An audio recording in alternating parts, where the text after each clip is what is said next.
ko itong bumili ng Pure Honey produkto natin, no? Boss Jeff ng Santa Rosa, Laguna. Boss, ito mismo ang marireceive mo. Ako mismo din ang mag-aasikaso niyan, no? Ang gagawin natin, 3 patong. Explain ko sa iyo, boss. Unang patong niyan, unang balot, bubble wrap. Tapos karton, boss, makapalang karton natin. Tapos bubble wrap ulit para sisiguraduhin natin na hindi mababasag to sa biyahe, no? JNT Rider ang magpipick up nito. Antayin natin si Boss Raymart, taga Santa Rosa, Laguna ka. Baka bukas 2 or 3 days. Sabi na lang natin safe 3 days marireceive mo to. Ito na rin yung waybill mo. Lalagay na natin lahat. Boss, ipakita ko lang din sa'yo. May umorder din ng taga ganito, taga Pasong Tamo. Parehas ng size na in-order mo. Ganito ang mangyayari. Ito para sa kanya to. Taga Pasong Tamo to.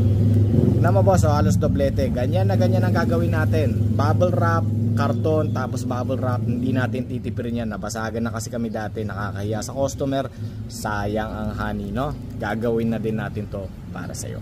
Ito yung unang patong, bubble wrap. Tapos papatungan na natin yan ng karton, no? Ayan, nakalagay Santa Rosa, Laguna. Salamat po. Patungan na natin ang pangalawa. Jeff, ito na yung pangalawang patong. Ayan, Laguna, Santa Rosa, para to sa'yo. Boss, maniwala ka sa akin o hindi, baka mabad trip ka dito sa pagbukas dahil walang plano magpabukas to. Tignan mo yan, no? So, unang balot, bubble wrap, tapos karton. Tapos tignan mo yung pagpacking tip. Hindi natin tinipid yan, boss. No? Ano mo rin pag-receive mo nito. Papatungan na natin ang bubble wrap yan.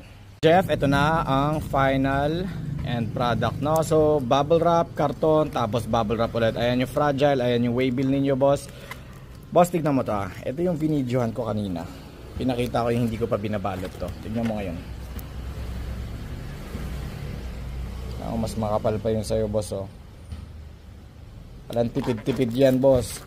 Boss, feedbackan mo ako pag na-receive mo to. Ang goal kasi natin, kaya ganito tayo magbalot, is marireceive ng customer na hindi basag, no?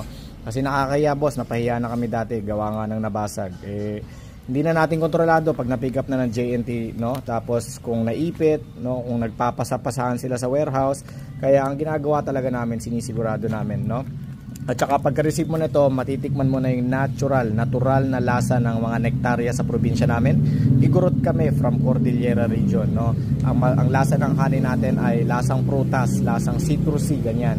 Kasi ang lasa at ang kulay ng honey nakadepende yan sa pinapaligiran ng mga bubuyog. Kaya magkakaiba ang lasa at ang kulay dahil magkakaiba ang mga halaman na pinapaligiran ng mga bubuyog sa bawat lugar. Cordillera region, Ilocos region, Sierra Madre, Bicol, Visayas, Mindanao. Kaya ganon, no?